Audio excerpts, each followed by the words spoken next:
Hello, good evening, everyone. Welcome back to our live series on communication theories. So, today we will be talking about three communication series. First thing is the first person effect, which was given in the year 1983.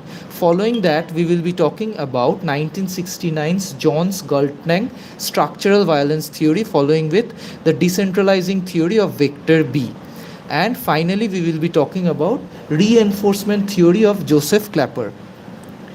So, before starting, I will quickly revise the four powerful media theories, the kind that can seriously change how you look at everyday news. The everyday news element, how the media is feeding us. So, we are talking about the theories. Yesterday's class, we have discussed about the different types, the social learning theory, the agenda setting theory, the how the media is being feeded, how we get our source of informations and knowledge, right? Now we have also talked about framing theory, we have also talked about the gatekeeping theory, the uses and gratification theory, and lastly the dependency model of communication, which is very much important as far as NTA UGC net is concerned. This particular whole note is made up of the previous year questions, and the important part we have also discussed about spiral of silence by Newman, and the book which we must remember, the name of the book is The Return to the Concept of Powerful Mass Media, right? So let's directly move into today's theory, the third person effect by W. Phillips Davidson. First of all, let me ask you a question. Have you ever said, this ad don't affect me, but I think others might fall off it? The moment we are watching a particular ad, a consumer product, we think that no, it is not going to affect our mind. We are beyond that capacity. It can't be affect our behaving, it can't affect our purchasing power, right? But that's the third person effect in action. We think nothing is going to happen, nothing is going to change our habit or behavior as far as the marketing concept is concerned. But the thing is that we tend to fall in the trap of third person effect. We think that this will not happen with us, third person might get involved in this particular thing. So W. Phillips Division introduced this in back 1983. This concept is not new. This is back in 1983. He said we believed others are more influenced by media than we are. They tend to say that others are getting influenced. I am not getting influenced, others are getting influenced, which is not correct. So violent video game, in today's world we are having PUBGs, we are having violent advertisements, so we are thinking that we are not getting infected with this particular advertisement, but the actual reality is something different what we are thinking right now. So unintentionally in this era, of new media, social media, Instagram reels, rather we are having WhatsApp status as well, so it's affecting us. In fact, it's affecting us. So if you consider the example, violent video games, there were certain video games which took certain lives of individuals as well. So violent video games, so you might think, the player might think, I am mature enough, I can handle it, right? But my cousin might become aggressive.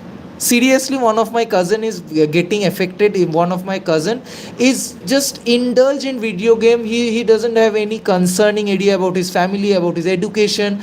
He has just completely lost it to the world, to the media world, we can say he has completely lost it. So this violent effect, and if we counsel him, then he is not at all aware of the fact that he have lost his mind, and he have fully indulged himself into the PUBG dilemma, right? Into the PUBG. So violent games is one thing which the particular gamer is thinking, he is not, if he is not going to affect, this particular thing is not going to affect him, but actually he has got influenced, or he had got infected, to be precise. So the gap in perfection is actually what Davidson was talking about. So this concept was developed by W. Phillips Davidson, as I have said, in back in 1983. So what is the result? Why we are studying this? The belief often leads to media censorship. So I am teaching you about media, I am concerned about the media, that all the research work is going on the media aspect itself. So our belief, first we have to identify the problem. Other than identifying the problem, it won't be possible for us to make a possible solution. If we don't know what we are digging, whether we are going for a better opportunity or not, then we must, first of all, we must identify the problem. So once we have successfully identified our problem, then we can easily diminish the problem from the root cause itself. So there comes the position of the media censorship. The media, the game must have certain censorship elements. Parental control are must in this particular exam, in this particular problem rather, I would say. So from the examination point of view, remember this theory is about perception, about one's individual perception.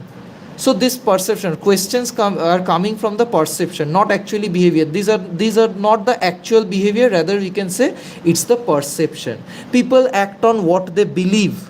My belief is that, suppose my belief is I will get a good marks in examination. I'm only believing it. I will be getting good marks.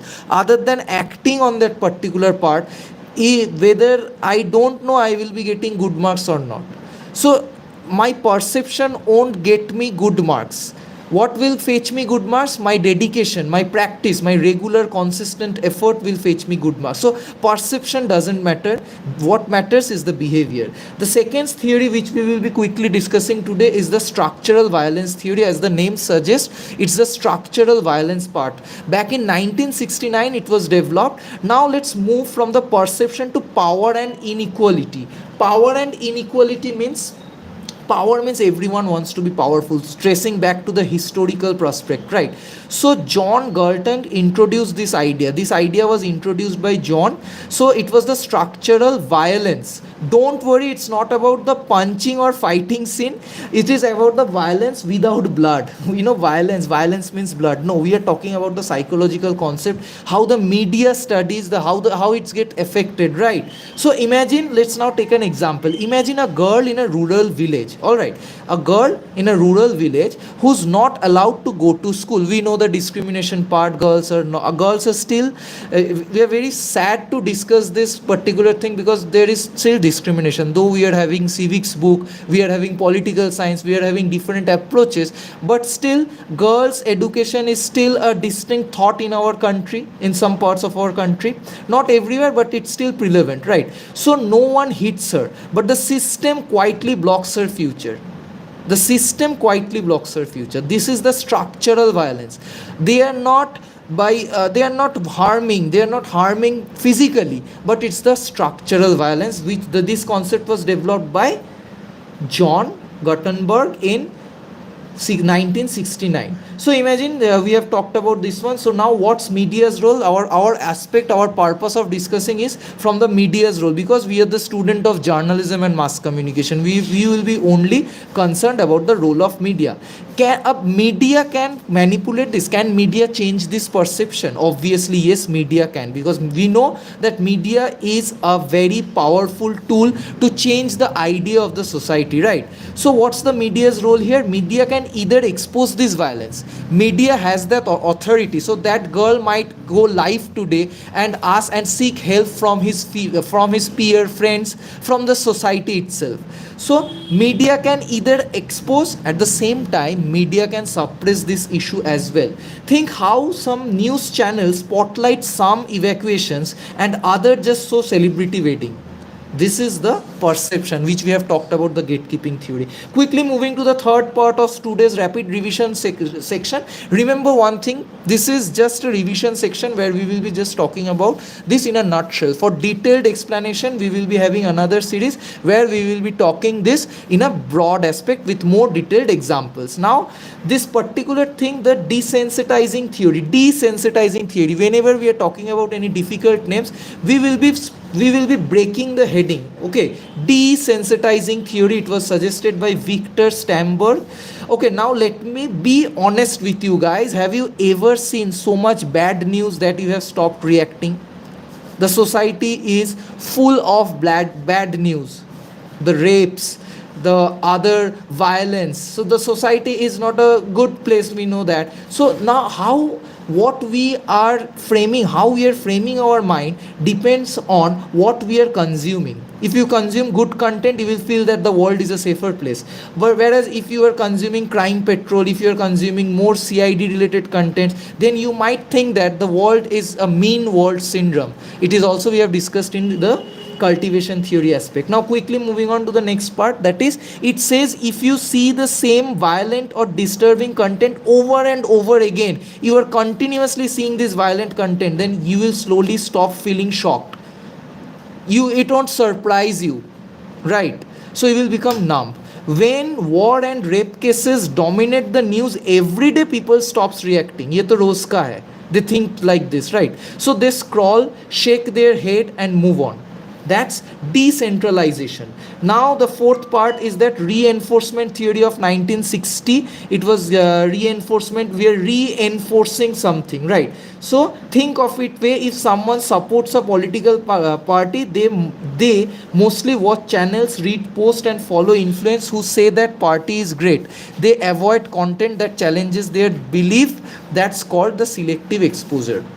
So we have done with this. So according to Clapper, media's role is limited. Real influence comes from your family, community and prior beliefs. Thank you for connecting at Ease No Media, where we discuss media related topics at ease. See you tomorrow with another new lecture where we will be discussing about, tomorrow's topic will be, I'm telling it right now, normative theories of press. How theory of press must operate, that will be talking tomorrow. Stay connected, stay fit, get well soon.